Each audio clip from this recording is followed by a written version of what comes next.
खबरों के सिलसिले को अब मैं अंजना ओम कश्यप यहाँ स्टूडियो से आगे ले जा रही हूँ। अशरफ हमारे सहयोगी हमारे साथ जुड़े हुए हैं, पूरी जानकारी दे रहे हैं, तस्वीरें हम आपको दिखा रहे हैं। और ये आतंकी घटना जिसमें अब तक 2 जवानों के शहीद होने की खबर आ रही है। जम्मू कश्मीर पुलिस की ये बस थी और मोटरसाइकिल पर सवार आतंकियों ने जिस तरह से गोलियां दागी हैं, 2 जवानों के शहीद होने की खबर है, 12 घायल बताए जा रहे हैं। कुल 14 जवान उस बस पर सवार थे। उस बस की भी तस्वीरें दिखाइए क्योंकि उसी के जरिए हमारे दर्शक समझ पाएंगे किस तरह का ये हमला हुआ है। आतंकी हमले में मोटरसाइकिल पर सवार आतंकियों ने फायरिंग की। ये बस की तस्वीर आप देखिए किस तरह से वहां पर फायरिंग की गई है। बस की तस्वीर देखकर ही हम और आप समझ जा रहे हैं कि किस तरह की ये दुर्घटना घटी है, किस तरह का ये आतंकी हमला हुआ है। अशरफ, हम दर्शकों को तस्वीरें दिखा रहे हैं। ये पुलिसकर्मी कहां से कहां जा रहे थे? क्या अभी तक ये तय हो पाया है कि एक ही बाइक में सवार थे आतंकी? क्या कुछ शुरुआती जानकारी मिल रही है और घायलों को कौन से अस्पताल में उनका इलाज किया जा रहा है? उनकी क्या स्थिति है इस वक्त? अशरफ, अंजना, करीब शाम के आसपास का समय था जब ये आतंकी हमला हुआ श्रीनगर के जबल इलाके में। श्रीनगर का जबल इलाका जो है ये श्रीनगर के बिल्कुल जो श्रीनगर जम्मू राष्ट्रीय राजमार्ग है, जहां से श्रीनगर की शुरुआत होती है, वहीं पर ये इलाका है। और यहाँ पर ये पहली आतंकी वारदात नहीं है। पहले भी कई बार जो है सुरक्षा बलों की गाड़ियों को यहाँ पर निशाना बनाया गया क्योंकि जम्मू श्रीनगर राष्ट्रीय राजमार्ग इसके साथ है। इस बस पर जो है अंधाधुंध आतंकियों ने गोलीबारी की है। 3 तरफ से गोलियां चलाई हैं, सामने से, दोनों तरफ से और पीछे से। तो इससे ये शक जताया जा रहा है कि जो आतंकियों की तादाद है या हमलावरों की तादाद है वो 2 से ज्यादा थी। 2 या 3 या 4 भी हो सकते थे। जहां तक मोटरसाइकिल की बात सामने आ रही है कि माना जा रहा है कि मोटरसाइकिल पर सवार जो है ये हमलावर आतंकी इस जगह पर खड़े थे। जो ही ये पुलिस बस जो कि पुलिस की जवानों को लेकर जवान के आर्मड पुलिस हेडक्वार्टर जो है वहां ले जा रही थी, तो उस वक्त से पहले इस पर अंधाधुंध ये गोलीबारी हुई, जिसमें 14 जो है पुलिसकर्मी, जिनमें कुछ अफसर भी शामिल हैं, घायल हुए हैं, जिनमें से 5 जो है गंभीर रूप से घायल हुए थे। इसके बाद सभी घायलों को श्रीनगर के सेना के अस्पताल, जो बेस हॉस्पिटल है आर्मी का बादामी बाग कंटोनमेंट एरिया में, वहां पर लिया गया इलाज के लिए। वहां पर जो हमारे सूत्रों का कहना है कि 3 पुलिसकर्मी जो हैं उनकी जान गई है, उन्होंने दम तोड़ा है अस्पताल में, जबकि 11 अन्य जो पुलिसकर्मी हैं उनका इलाज अभी भी चल रहा है। उन 11 में से एक की हालत जो है नाजुक बताई जा रही है, जबकि 10 जो है वो कहा जा रहा है कि उनको कोई खतरा नहीं है, वो स्टेबल है। ये पुलिस की तरफ से फिलहाल कहा जा रहा है। लेकिन अगर हम देखें तो जो 14/2019 को सीआरपीएफ बस पर जो सबसे बड़ा आतंकी हमला कश्मीर में हुआ था, वो त्रिपुरा के इलाके में हुआ था, जो जम्मू श्रीनगर राष्ट्रीय राजमार्ग पर ही आता है। और वहां से मात्र ये 15 किलोमीटर दूर ये जबन का इलाका है, जहां पर जम्मू श्रीनगर राष्ट्रीय राजमार्ग से ज्यादा दूर नहीं, जबन के इलाके में अंदर एक गली जाती है, वहां पर हमला हुआ और उसी तरह पर हुआ।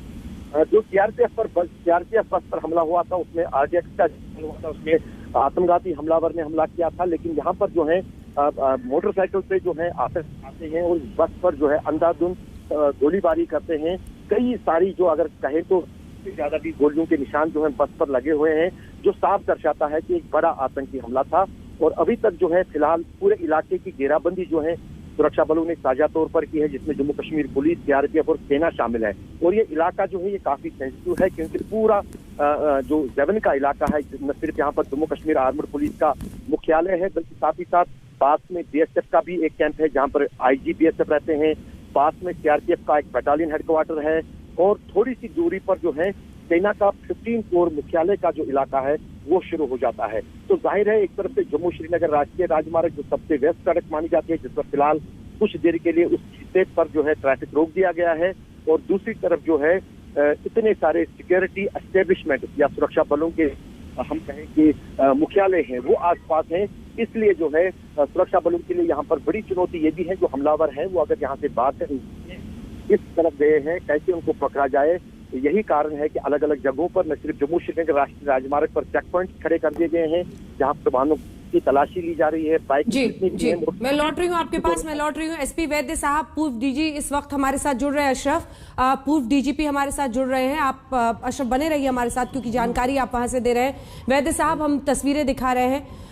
अभी तक जो समझ में आ रहा है, मोटरसाइकिल से आतंकियों ने फायरिंग की, धनाधन फायरिंग, और बस की तस्वीर देखकर हालत समझ में आ रही है। 2 जवान शहीद हो गए हैं सर।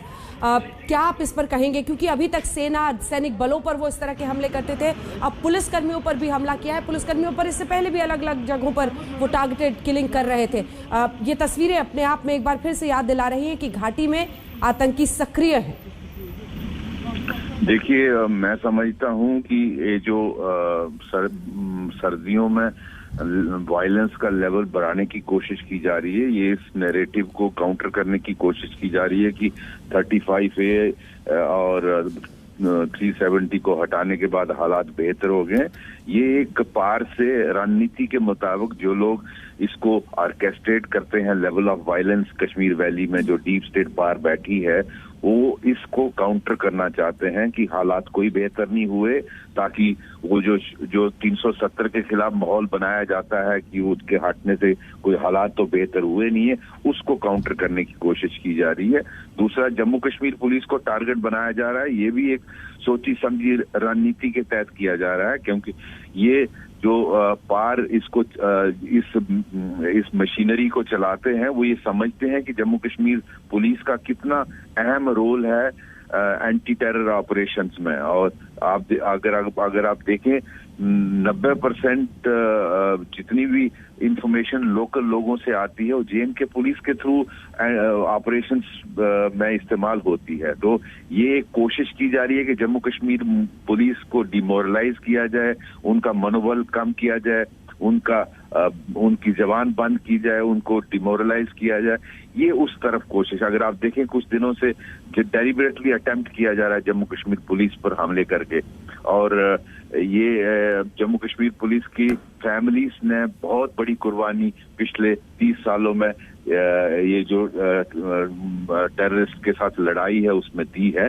और मैं उम्मीद करता हूं कि जिन टेररिस्ट ने ये अटैक किया है उनको जल्दी से जल्दी JNK पुलिस और आर्मी एंड CRPF इनको ट्रैक डाउन करके इनको जहन्नम तक पहुंचाएं। ये बहुत जरूरी है। अनफॉर्चुनेटली हमारे कुछ बच्चे शहीद हुए हैं, बहुत सारे जख्मी हैं।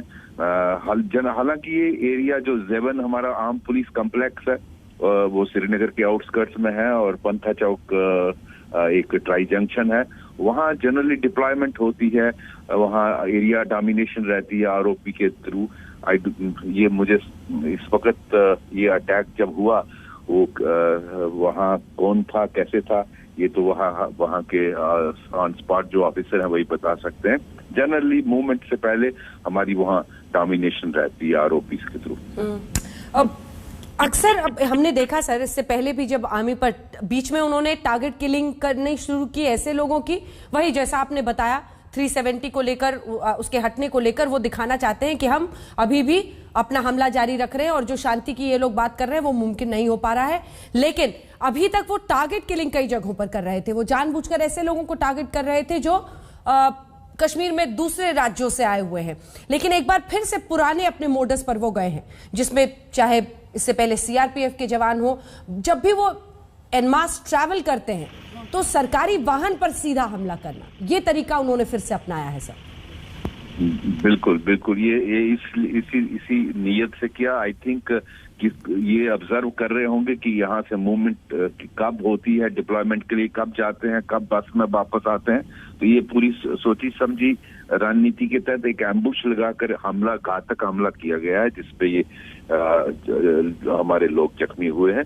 और जरूरी है कि इन टेररिस्ट को ट्रैक डाउन किया जाए और इनको जहन्नम पहुंचाया जाए। बिल्कुल, धन्यवाद आपका वैद्य साहब हमारे साथ जुड़ने के लिए। SP वैद्य साहब, जो कि पूर्व DGP थे जम्मू कश्मीर के, बहुत डिटेल्स उन्हें एग्जैक्ट जगह की और कहां पर क्या कैसे हुआ है नहीं पता, लेकिन उनका ये साफ कहना था कि अनुच्छेद 370 के हटाए जाने के बाद घाटी में आतंकी जिस तरह से दिखाना चाहते हैं कि शांति की प्रक्रिया को वो भंग कर रहे हैं, इसी के तहत उन्होंने एम्बुश लगाकर, घात लगाकर, ये जानते हुए कि यहीं से पुलिसकर्मियों की ये बस जाएगी, उन्होंने इस तरह का हमला किया है। अशरफ हमारे सहयोगी